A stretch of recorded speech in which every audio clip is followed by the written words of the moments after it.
नमस्कार, मैं हूं प्रदीप चौधरी और आप देख रहे हैं प्रदीप चौधरी जर्नलिस्ट। आज हम बात करने जा रहे हैं एक ऐसे मुद्दे पर जो सिर्फ नंबरों का खेल नहीं, बच्चों के सपनों, संघर्षों और समाज की सोच से जुड़ा है। जब तक रिजल्ट नहीं आता तब तक बच्चा बहुत प्यारा लगता है और जैसे ही रिजल्ट आया मोहल्ले वाले ऐसे झांकते हैं जैसे नासा का साइंटिस्ट पैदा हुआ हो। आज बात करेंगे 10वीं बोर्ड रिजल्ट 2025 की।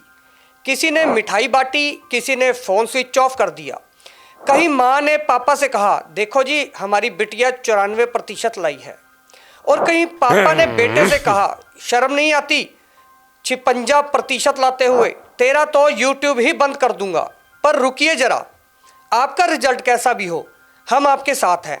पर उससे पहले आप बताइए, आपको बोर्ड परीक्षा का रिजल्ट आने से ज़्यादा डर किससे लगता है? तो साहब, सीबीएसई हो या राज्य बोर्ड, 10वीं का रिजल्ट आ गया है। करीब 18 लाख बच्चों ने परीक्षा दी थी।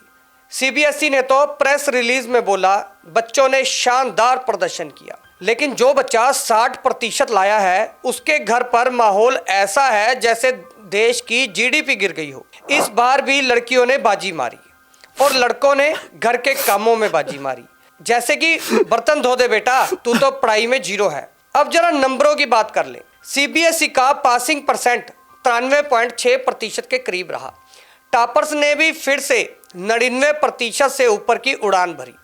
और हाँ, करीब 2 लाख से ज़्यादा बच्चों को कंपार्टमेंट भी मिला।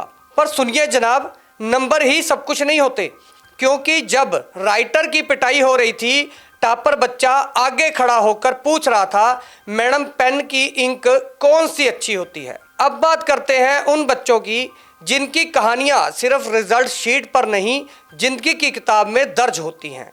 पटना से करीब 80 किलोमीटर दूर एक छोटा सा गांव, अंजलि यादव 16 साल की लड़की, पिता की साइकिल रिपेयर की दुकान, महीने की आमदनी बमुश्किल 6 से 7 हजार रुपये। घर में ना पंखा ना कूलर और बिजली तो इतनी आती है जैसे रिश्तेदार, वो भी त्योहारों पर। रात को पढ़ाई होती थी मोबाइल की टॉर्च जलाकर, वो भी माँ के कहने पर, क्योंकि पापा कहते थे बेटा तू हमारी उम्मीद है, तू कुछ करके दिखाएगी। अंजलि ने ना तो कोचिंग ली ना महंगे स्कूल में पढ़ी, सरकारी स्कूल, वही फटी किताबें, वही उधार के नोट्स। पर आज जब उसका रिजल्ट 95% आया तो पापा दुकान बंद करके मिठाई लेकर आए और बोले, आज पहली बार किसी ने हमारी दुकान से खुश होकर मिठाई ली है। अब आते हैं दिल्ली के आरव खान पर, पिता कार ड्राइवर और माँ हाउस हेल्पर। महामारी आई, स्कूल बंद, मोबाइल नहीं, ऑनलाइन क्लासेस मिस होने लगी। अब बात करते हैं कि ऐसे हालातों में क्या किया आरव ने।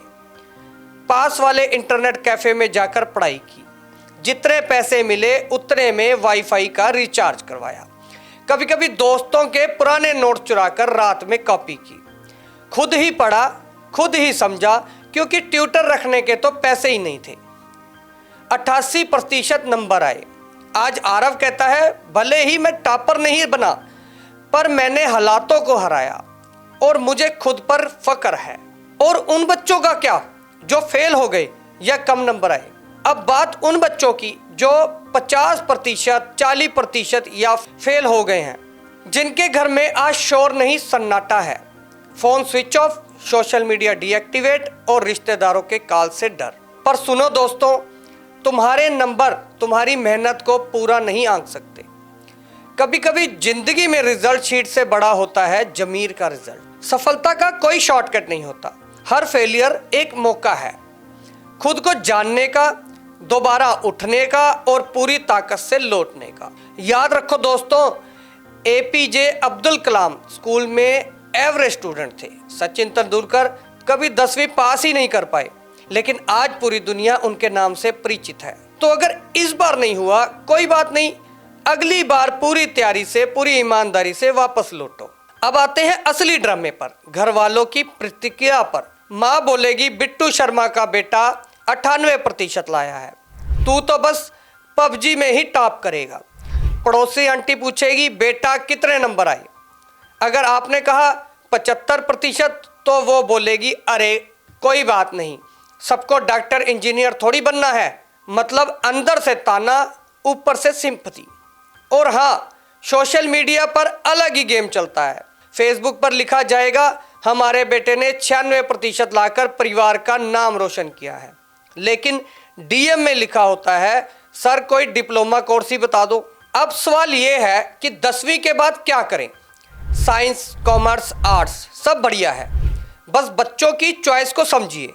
बच्चों को कोचिंग सेंटर में ठेलने से पहले पूछ लीजिए तू करना क्या चाहता है। कोई ग्राफिक डिजाइनर बनना चाहता है, कोई गेमर, कोई आईएएस। सबके लिए जगह है, बस मौका दीजिए। 10वीं का रिजल्ट एक स्टेज है, लाइफ की पूरी फिल्म नहीं। जो 99% लाए हैं उन्हें बधाई, जो 60% लाए हैं उन्हें भी सलाम। कम से कम खुद की रफ्तार में चल रहे हैं। और जो फेल हो गए हैं, याद रखो हार कर जीतने वाले को बाजीगर कहते हैं। दिल वालों का मैं दिलबर। अगर आपको ये वीडियो पसंद आया हो, इसे लाइक ठोको, कमेंट करके बताओ कि आपका रिजल्ट कैसा रहा। और प्रदीप चौधरी जर्नलिस्ट को सब्सक्राइब करना मत भूलना, क्योंकि यहाँ पर मिलती हैं खबरें, थोड़ी मज़ेदार, थोड़ी ज़रूरी। धन्यवाद और सारे बच्चों को all the best for the future.